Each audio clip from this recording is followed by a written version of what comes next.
lagi bersama saya, Sarah Fianto, dan teman saya, Mirai. Waduh. langsung nih. bocoran. Kita mau review film sebenarnya udah beberapa tahun yang lalu, cuma baru tayang di Netflix baru-baru ini. Yui. Seorang anak kecil, namanya Kun, karakter utamanya. Kun-chan.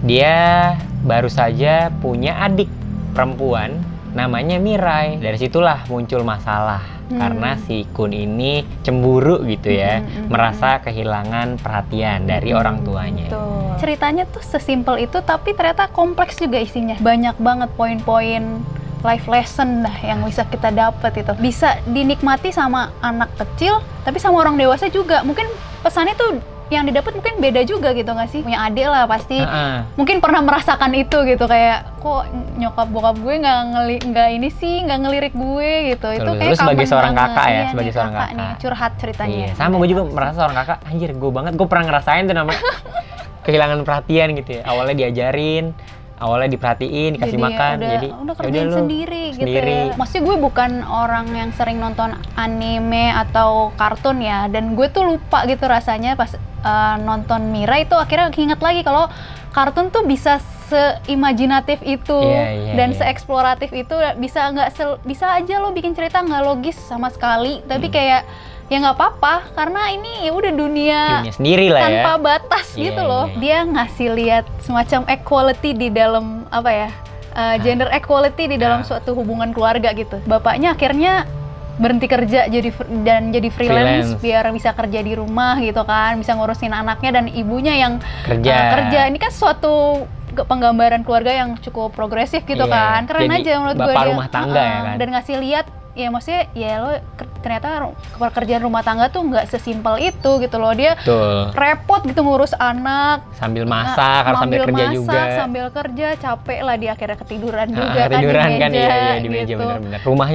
Rumahnya bagus banget. Di bapaknya arsitek sih. Iya, bapaknya arsitek. Bagus banget. Nah, itu dia maksudnya berhubungan karakter si bapaknya arsitek ini nggak semena-mena arsitek gitu, tapi ada hasil dia itu arsitek, di rumahnya itu bisa sebagus itu.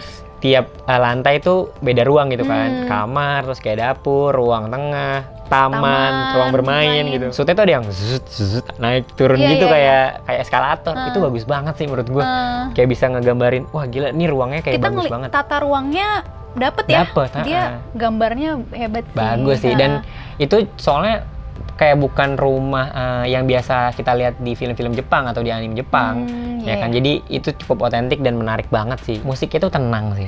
Nggak tahu kenapa pas gue nonton di awal film kan ada lagu gitu kan, ada nyanyi. Pas gue denger, anjir, gue langsung kebayang aja mood filmnya ini bakal setenang ini gitu. Apalagi di akhir gitu, ketika ada adegan yang paling penting gitu.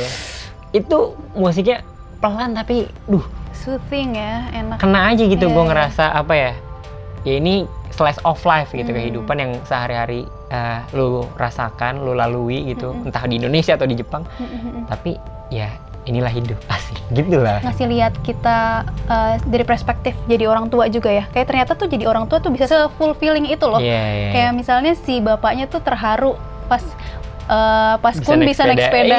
Kun bisa naik sepeda, terus kayak bapaknya, oh ternyata anak gue bisa naik sepeda gara-gara gue semangatin ya. Terus kayak dia nangis itu, terus. Dan kita belum tahu nih, ntar pas adegan berikutnya, waktu bapaknya kecil, kan diceritain tuh. Oh iya. Bapaknya tuh nggak bisa naik sepeda. Membuat kita jadi orang yang lebih baik juga nih. Kayak di akhir kan mereka berdua kayak gue dulu nggak kayak gini deh. Dulu gue nggak seperhatian ini deh. Setelah kita punya anak kita jadi kayak gini nih. Gitu. Itu menurut gue heartwarming banget sih. Dan kayak oh iya ya, semenyenangkan itu ya punya anak gitu. Agak serem aja nih yang bagian terakhir-terakhir. Kayak buat anak-anak gue ngerasa itu serem sih. Yang hilang ya? Yang waktu hilang, dan waktu ada apa sih?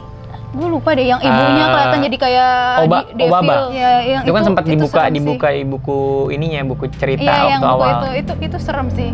Maksudnya gue kalau jadi anak kecil kayaknya gue takut sih. Iya, Kayaknya gue mimpi buruk. Sebenarnya ini tuh filmnya emang slice of life. Jadi mungkin kalau orang yang nggak suka yang slice of life gini, jadi terasa emosinya stabil sebenarnya dari awal sampai akhir, kayak nggak terlalu apa ya, perasaan yang naik turunnya tuh nggak begitu. Cuma ini flat tapi ada ini. Jadi kayak nukilan kehidupan aja gitu sebenarnya. Ngikutin juga nih sutradaranya. Salah satu sutradara anime favorit gue nih, Mamoru Hosoda ini. Nah, di film-film sebelumnya itu emang dia selalu ngomongin hubungan antar karakternya gitu, entah ngomongin dia sama orang tua atau kayak percintaan juga sempet dia bikin. Cuma yang film-film sebelumnya itu emang bener-bener penuh petualangan gitu.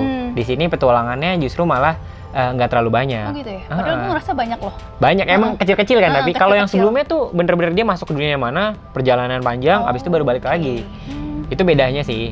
Ya, mungkin ada sedikit kehilangan nuansa petualangannya. Walaupun sebenarnya di sini ya emang tujuannya lebih ke slice of life gitu. Jadi ya potongan kehidupan aja. Dan itu nggak terlalu mengganggu sih menurut gue. Gue suka banget sih karena dia imajinatif banget, yang dia tiba-tiba masuk ke dalam apa sih, berenang ke dalam dunia laut itu, ikan, ya. dunia ikan, Finding Iya, Nemo. itu shootnya kayak Finding Nemo sih. Iya parah, yang apa, yang kayak ke bawah arus. Iya, ke bawah arus itu kan. Sama turtle Iya. itu kan, itu bagus banget. Gue suka banget sih. Dan ternyata itu adalah kan dia pergi ke ini ya, ke masa lalu ibunya, dan ternyata itu kolam ikan akuarium kecil di dalam rumahnya ibunya itu gitu. Itu lucu banget sih menurut gue. Scene yang terakhir yang walaupun serem, yang gue tadi bilang serem, tapi suka. Gue suka karena gue suka kereta kan. Ya itu Jepang banget gak sih? Maksudnya kereta-keretanya bentuknya tuh beragam gitu kan. Dan dia juga kebetulan suka kereta ya. Iya, jadi mainan-mainan kereta ya. Mungkin di situ tuh jadi poin kayak dia suka loh sebenarnya sama kereta-kereta ini, tapi dia di dalam kondisi yang dia sebenarnya nggak dia inginkan karena dia lagi tersesat gitu kan. Dia terbang tuh sama adenya, Mirai. Yang terakhir banget ya. Yang terakhir tuh apalagi yang ini ya, yang si kakek yang neneknya itu balapan lari, terus kakeknya tuh itu bagus pincang banget gitu ya. Gue pertama kali nonton sih. langsung menitikan air mata gitu. Gue kayak anjir. Kalau nggak salah yang pas dia ngelihat nenek sama kakeknya itu, dia ngomong gini kalau misalnya nenek nggak ngalah sama kakek, terus kalau misalnya kakek nggak berenang sekuat tenaga, kayak kita nggak bakal ada di dunia ini. Lo bayangin dong, film seringan ini,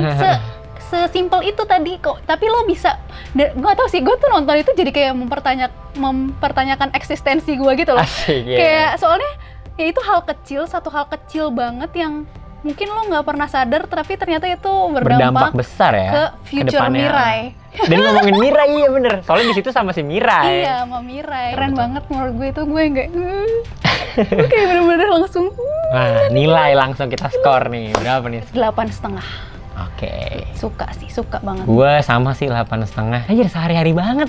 Itu masalah yang mungkin bisa dibilang sepele, tapi semua orang berkeluarga gitu ya, dan punya adik itu hal yang biasa banget. Tapi ini bisa jadi cerita yang menarik, dan kalau lu tahu jadi kakak itu susah gitu kan, adik lu juga harus mengerti gitu nantinya. Jadi buat kakak adik tuh nggak masalah gitu. Jadi bisa cocok sama siapapun, buat orang tua pun sama. Betul. Sekian dulu dari kita. Jangan lupa like, terus komen pastinya. Kalau ada yang belum nonton, biasanya nonton dulu abis itu komen, ya kan? Boleh. Atau belum ya komen nonton aja. Ya nonton ini dulu terus baru nonton, itu juga nggak apa-apa, nggak ada yang larang. Komen aja apapun, yang suka yang nggak suka bisa banget. Terus juga jangan lupa subscribe pastinya dan nyalakan notifikasinya. Ini udah record. Udah. Ntar lu. Rambut gue bener kan? Lu kasih tau kayak kalau rambut gue kenapa-napa gitu. Si Rasni juga anjing kalau gue nge-review sama Rasni. Kenapa? Kalau jelek dibiarin aja gue. Pas gue liat, lu kenapa ngasih tau sih Ras? Lah gue kan nggak ngeliat anjing. Kenapa-napa kata gue mah.